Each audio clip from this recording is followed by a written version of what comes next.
a book. This is the front cover of the book. Shows the title, A Wild Robot, and the author Peter Brown.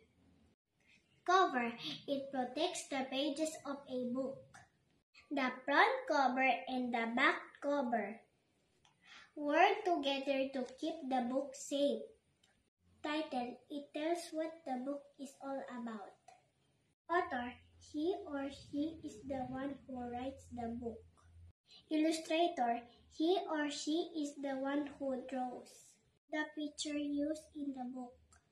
Body of the book, the main text of the book. The spine, it is the backbone of the book.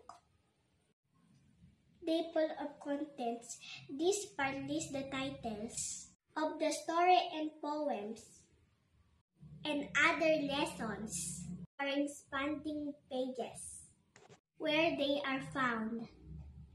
These are the parts of a book. Thank you for watching!